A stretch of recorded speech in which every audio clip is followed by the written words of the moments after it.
Dans cette vidéo, je vais vous montrer comment transformer vos photos en style GTA, donc Grand Chef Photo, le fameux jeu vidéo.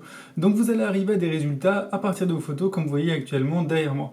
Donc pour ça, on va utiliser un plugin qui est super simple à utiliser, on va faire un petit exemple ensemble.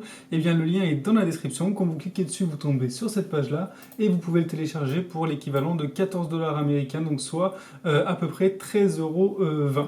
Donc vous pouvez cliquer sur Buy Now pour le télécharger, c'est ce que j'ai fait et on va se retrouver sur Photoshop.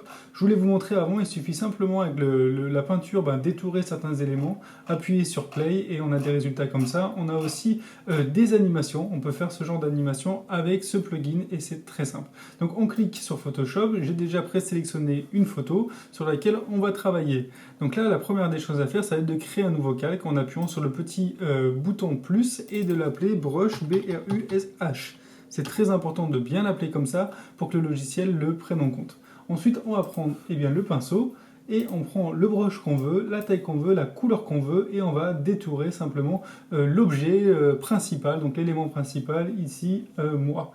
Donc là, j'ai une technique un peu plus simple que de détourer comme ça, etc. Ça va être tout simplement, on clique sur Background, on fait Select, on fait Subject, et là automatiquement Photoshop va me détourer. Une fois fait, je reclique sur Brush. Bon, je vais prendre une couleur rouge pour qu'on voit un peu mieux.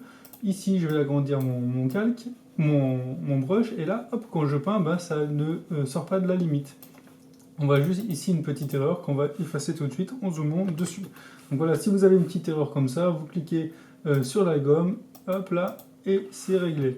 Donc une fois fait, on clique sur Window, puis Actions. Ici, on va sélectionner le répertoire qui s'appelle Grandiose 3. Je clique dessus ici sur la petite flèche et je clique sur Grandiose 3, puis j'appuie sur Play.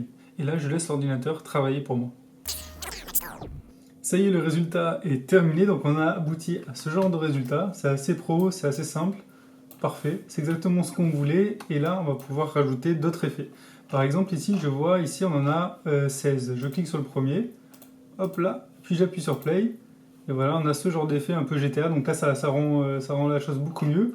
Je peux ajouter des éléments, donc on peut ajouter d'autres choses de l'extérieur, des voitures, etc., des palmiers, ce qu'on veut, et ajouter du texte aussi, donc on peut prendre la police de GTA, et ensuite on va faire animer notre résultat pour voir un peu ce que ça fait. Donc j'appuie sur Play, ensuite j'appuie sur Window, puis j'appuie sur Timeline, donc Timeline c'est ça. Et là je peux appuyer sur Play pour voir le résultat. Donc je vais fermer un peu, donc on a ce genre de résultat. C'est vraiment parfait. Et là, bien sûr, je peux l'exporter.